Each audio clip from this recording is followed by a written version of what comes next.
Hey, good afternoon, lovers. Welcome, welcome. It's almost officially spring. So we've got the daffodils on what is this? My shrine, I suppose. It is a shrine because this has got one of my favorite Buddhas, tons of my favorite crystals. I've just come back from Portugal, so of course, the beautiful shells. Look at this gorgeous one. Look at that one. Isn't she lovely?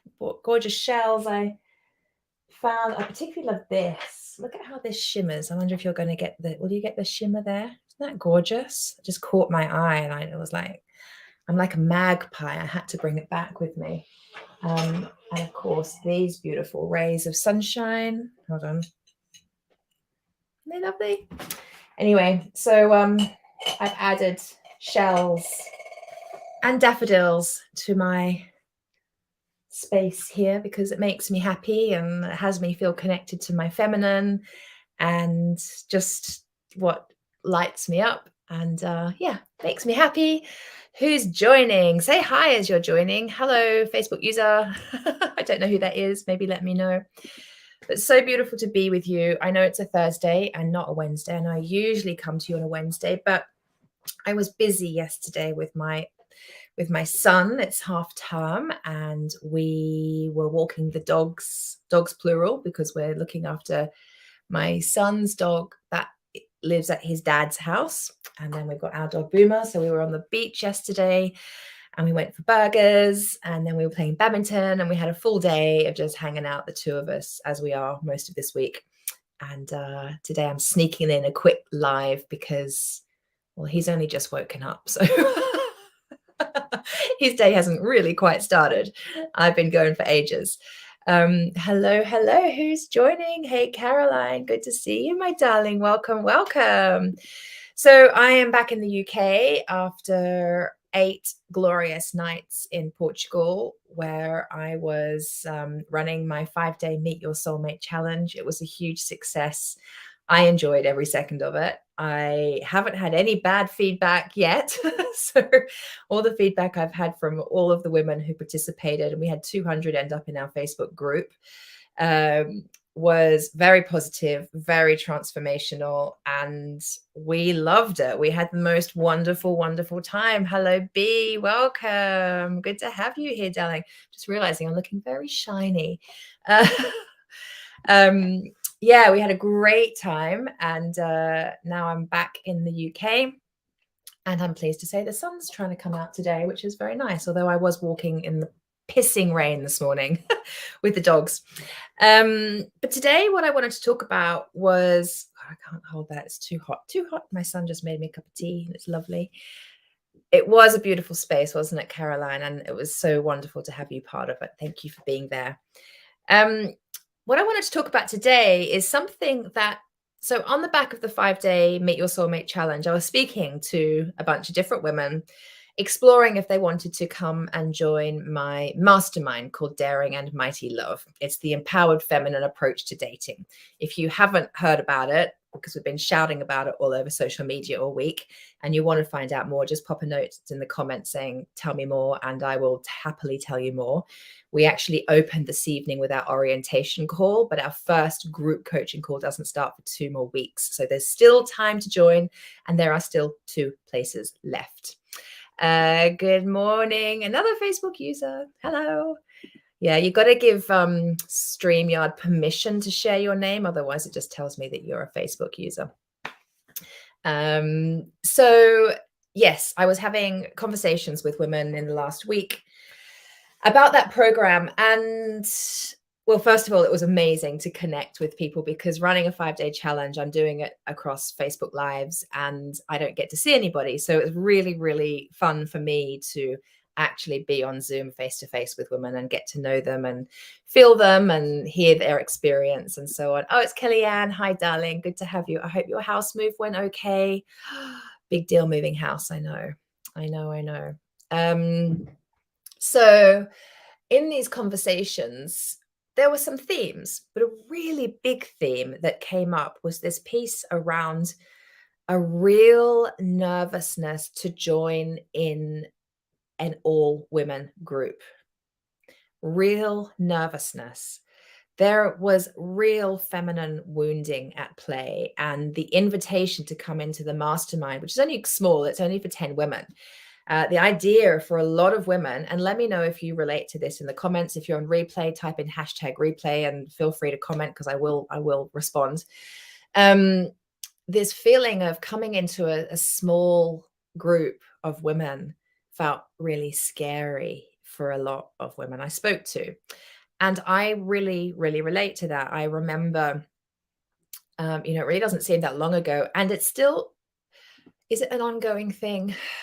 No, I don't think it's an ongoing thing for me. Occasionally it will still come up, but it used to be a big thing for me. The idea of being in groups of women was quite scary for me. I was nervous of being judged. I was nervous of not being enough, of not fitting in, of being spoken about behind my back. I mean, just generally not believing that I could feel a part of the tribe, that I could be one of the group, that I would feel welcomed, that I might even feel popular. I know that all sounds a bit icky, like to say the word popular sounds a bit what, but that was the feeling and the concern for me, because at school I used to be bullied and I was not the cool girl in school. I know I've told this story before, but a few of you are new to my world. And in fact, let me have a cup of tea before I share any more.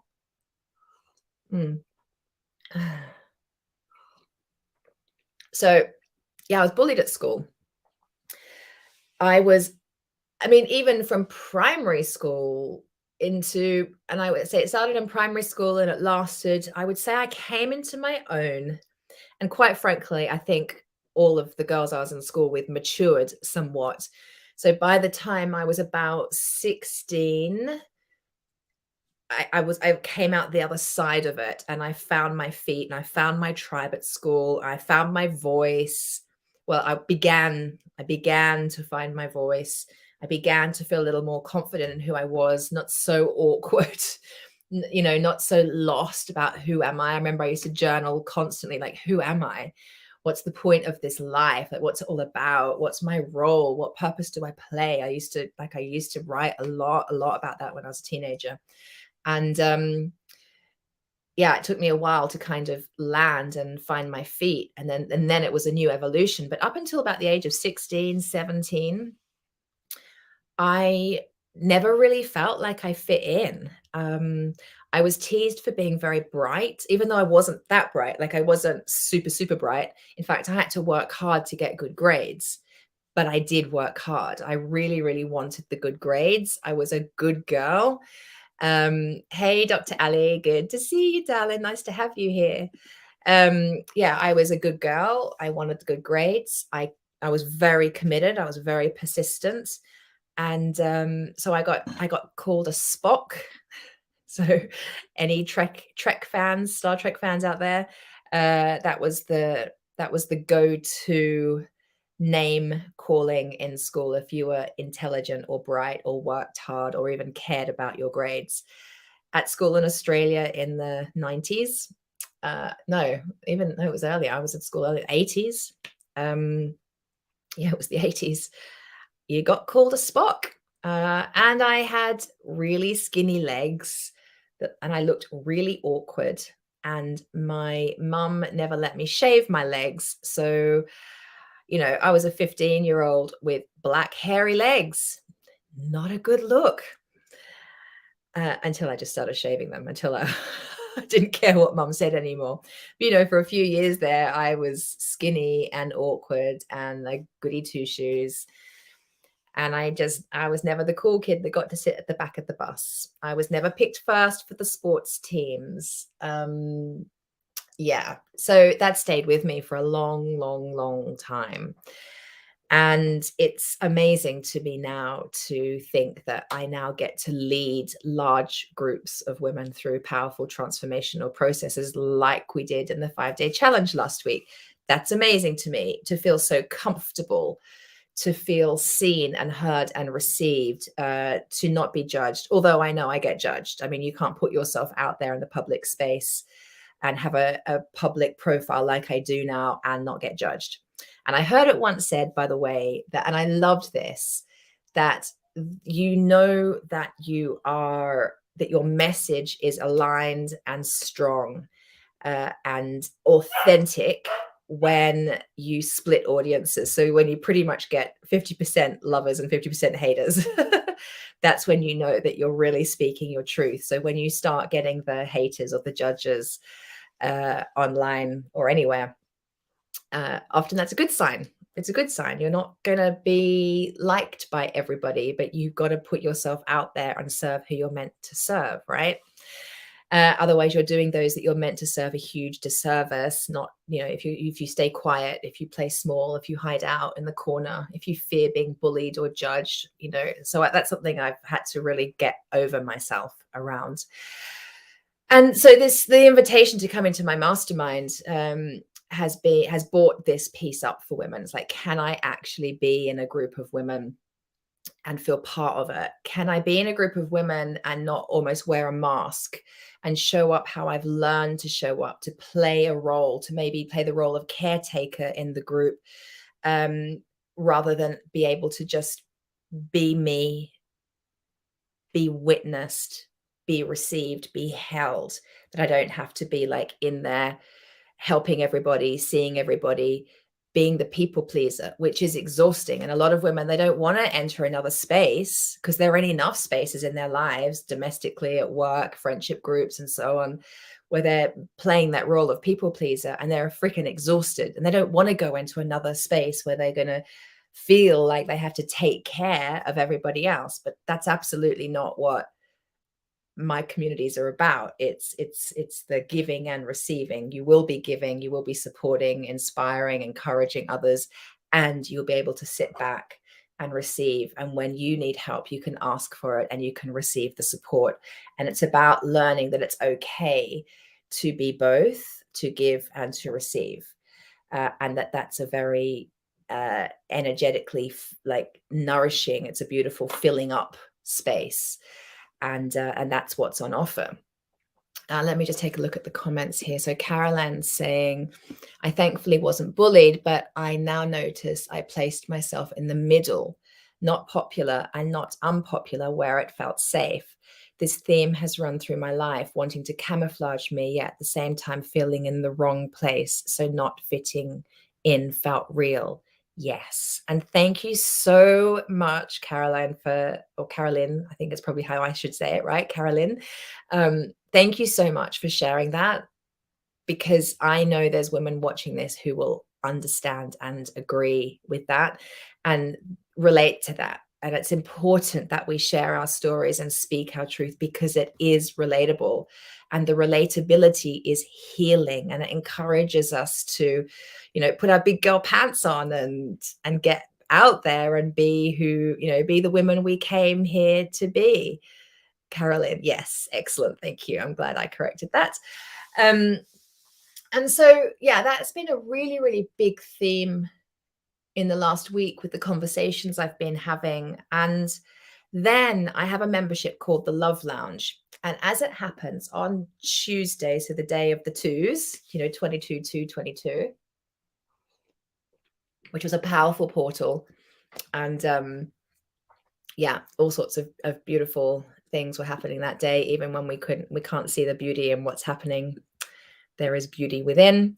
And anyway, so on that day, I won't go into that to the day of the twos, but there was one woman. I'm going to share a bunch of quotes with you because, like I said,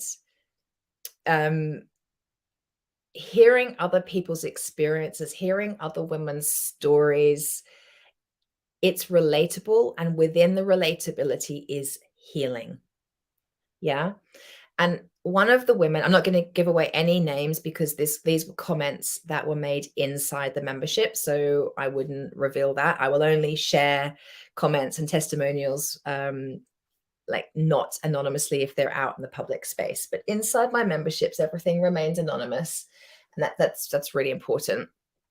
And one woman posted something which I will read to you, and it is evidence of how she is healing her feminine wound through being in an all women group. And then a bunch of other women commented on her post, and it's just beautiful. So I just want to share this with you because, like I said, I think there's a healing within what these amazing women are saying. And it burst my heart open because while these are my clients and they're saying this in a group that I've created, I am having the same experience. So I healed my feminine wound to the degree that was required to be able to create a space like this. And now that I'm in a space like this, and yes, I'm leading it, but in so many ways, I'm a part of it. I mean, so we have something called the 7 a.m. club in the Love Lounge. And I'm on, we spend 15, 20 minutes, sometimes half an hour, whatever it takes, together every morning at 7 a.m. And we're writing our desires and just tapping into the truth of who we are and beginning our day with beautiful music and just connected with our feminine. And a couple of days ago, something really big had come up for me. I'd come home to a challenging family situation. And I had a really big cry, and I shared with the group, and I had really like a proper, just deep, big emotion came up and out for me. And I knew it was there, but I hadn't been able to access it. And it was only through being in this space with these women who I deeply trusted and who I know deeply trust me. It was them holding space that I was able to access the emotion that was looking to come through. And in being witnessed and held by them and the beautiful supportive comments that I received, I had a healing. I felt more connected to myself. I felt more connected to them. It was a win-win because they felt more connected to me. My client coaching spaces they're not just for you. They're for me as well. And yes, I lead it and I do it very professionally. And for me to lead a space like that, I have to be in the space and I have to be available in the same way I expect you to be available. I have to bring my vulnerability in the same way I expect you to bring your vulnerability. I have to walk my talk as I expect you to. And it's always this win-win. And occasionally I get to receive from the space in that way. I'm always receiving in different ways. But a couple of days ago, the space was for me to sit and have a cry and share what was going on and to receive their support. And that was beautiful. And my feminine wound healed even more. It was really gorgeous. So anyway, let me just read this comment and the comments that were posted on the back of it. And I really trust that I'm sharing this so that it be an awakening perhaps or a healing for you. So this gorgeous woman said, "Morning love loungers. I felt called to post a realization I've had on my walk to the station on this magical 2 day. I saw so many signs and felt a deep inner peace. I realized it's because for the first time in my life, I feel plugged into sisterhood. My mum has never been particularly feminine. I grew up with 2 brothers, and to get my dad's attention, decided to like football so I too could go out to the games with them as I felt left out. I had female friends growing up, but also lots of boys whose company I preferred as somehow it felt safer. Spending my career as a primary school teacher, I've been surrounded by women, but in headship, I found my boy tribe again. As I haven't had children, I've never had those mummy friends. I don't know if it's Love Lounge, the 7 a.m. club, doing the challenge last week, or just all part of the transformation I seem to be having in 2022. But this morning as I walked, I just felt held by sisterhood and part of the divine feminine in a way I never have before. Thank you all for that chance and your love and support." And then a woman responded with, "I've never felt so secure, feminine, and part of such strong sisterhoods. I've realized that I've never trusted females, probably mainly down to my mom and the issues linked there, but also the bullying and exclusion I felt at school. I've always leaned more into the masculine and felt more comfortable in masculine company. And I wonder if you're listening to this and can relate." Then another woman responded to that post and said, "I can relate to this too. I've always found it easier and more natural to have male friendships, which then usually drift off a little when they get girlfriends. Maybe it's because I'm not a really girly girl or I don't have typical female interests. Or maybe it's because I quite like having my own space and being independent. But I do feel sad knowing people have groups of female friends who are really tight knit. It's something I've only really been on the edge of because it feels safer to be at arm's length.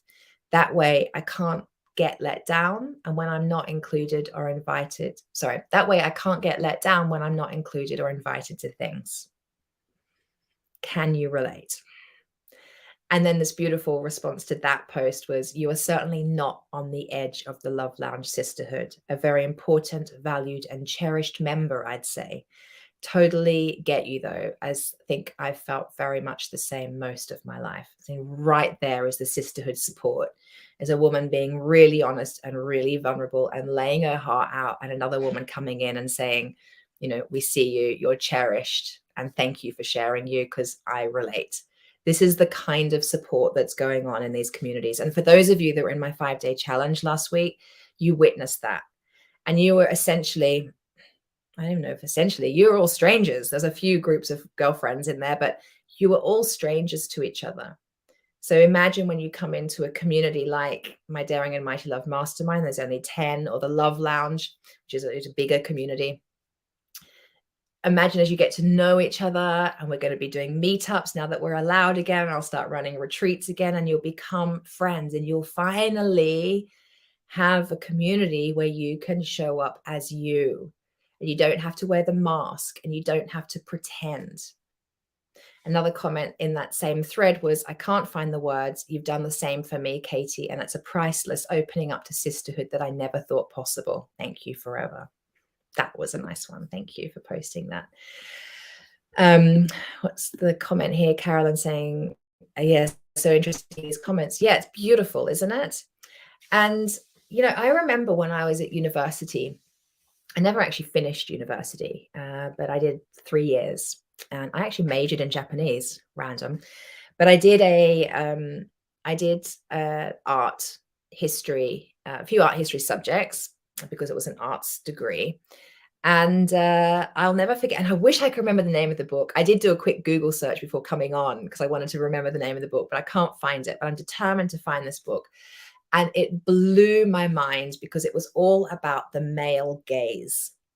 And I may not be quoting the book exactly perfectly. Well, I'm not even going to try and quote it, but I may not be recounting what I read exactly perfectly. But the idea was, and it really, really opened my eyes back in my 20s, was about this sort of triangular gaze that's going on. And it's how I, as a woman, will be, when I look out into the world, I'm looking at myself, I'm checking myself. Do I fit in? Am I what they want to see? Am I showing up in a way that's not going to get judged or excluded? So there's that gaze on myself. And then I'm looking at other women as a competitive piece. Like I'm looking at them, checking out them, like how are they seeing me? How am I seeing them? Like, can I fit in relation to the male gaze? Because there's a man looking at that woman and there's a man looking at me. And the woman and I essentially are in some level of competition for the male gaze. And it's so toxic.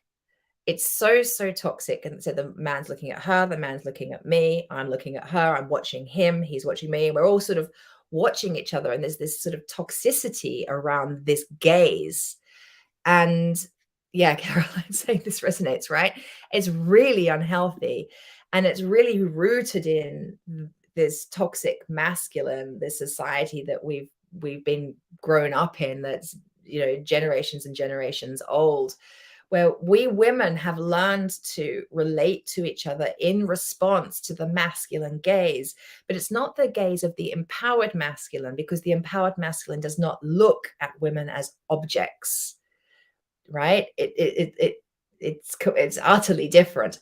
But we've grown up in a society where that has been normalized, and there's a competitive element. And sure, okay, it's gonna like connect in with our primal nature, our primitive nature of, wanting as a woman to be with the man, to have the babies, to procreate, to continue the line of the species, yada yada.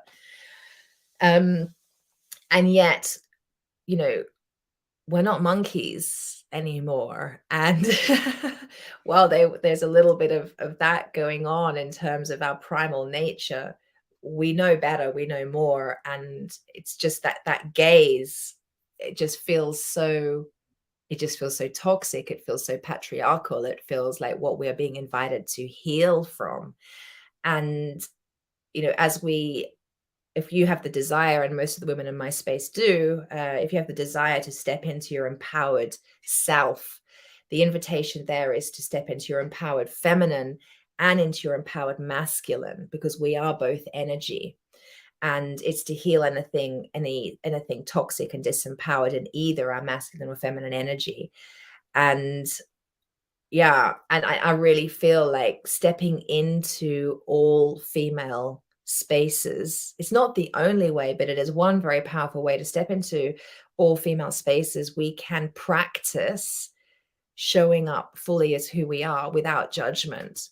We can practice tapping into our authenticity, to our truth, to finding our voices, to practice being seen, being heard, being received, again, without judgment. We can practice asking for help. We can practice receiving support in a safe space full of women who are all healing from this feminine wound, and who are all learning to do life a different way, where they're not tapped into the judgment and the scarcity and the competition that is only modeled by the disempowered masculine, the patriarchy. Like, we're drawing a line under that, aren't we? So this isn't about women coming together because we don't value men. It's not a gender thing. It's none of that. It's just that it is a safe space within which we can heal, and a safe space where we can do our healing work, and we can witness our sisters doing their healing work. It's profound. It's profound. And I'm very excited and humbled to be leading the groups of women that I get to lead. Carolyn's saying, you can imagine how this gaze weaved into my life with having 5 relationships ending in adultery. Darling, yes, I can imagine. I can imagine. There's a healing there for you. And the women who are considering joining any of my women's community groups, most of them, the invitation there is for them to heal their feminine wound. The invitation is that they show up fully as themselves, that they don't have to be the caretaker or the leader or the people pleaser. Like, maybe this is a space where they quit people pleasing for good, and they come in with the intention of receiving, which is the feminine. The intention of receiving, the intention of being, the intention of surrender, the intention of availability to be supported and held and loved unconditionally. That's what we're doing. That's what we're doing. Yay, Nita's here. Hello, my love. Huge fear, but I am ready. Amazing. I don't know which Facebook user that is, but yes, you're ready. And I've just noticed another comment from Kellyanne, which went well, just having to take it slowly this end because you've just moved house. Well done, you. Yeah, so this is what we're being called to, my loves. Most of us, most women, not all, but most. So if you were in my 5-day Meet Your Soulmate challenge last week, you'll know that I have opened the doors to you to come into the Love Lounge, and I put out a really special offer around that.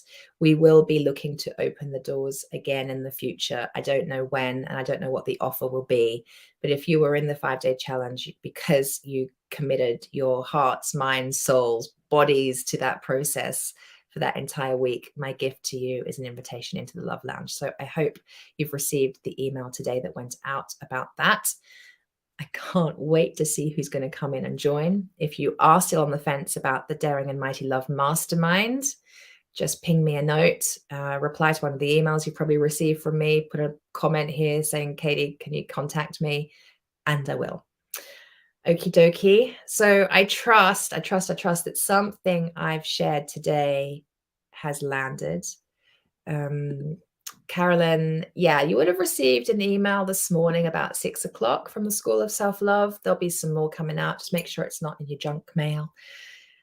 Our mailing list emails usually end up in junk and spam, don't they? So people like me who put their heart and soul into their work and into creating emails to share it with you, to have it only end up in junk is very disappointing.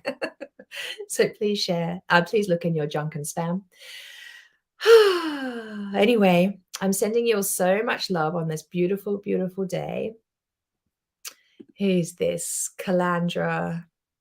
Do you mean the next 5-day challenge? You are so welcome to join the next one. There will be another one in June. At the moment, that's planned. But things can change, but we will be doing more at some point. Anywho, darlings, I'm going to let you get on with your day. I'm going to go and hang out with my son. We've got a squash court booked for a bit later. We're going for acupuncture, the both of us, which will be fun. And then tonight I'm on the orientation call with my Daring and Mighty Love mastermind group, and I'm so excited. True sisterhood coming together. So good. So good. All right, darling, sending you so much fun. Mwah, mwah, mwah. Loving you loads. And I will catch you next week. See ya. Bye.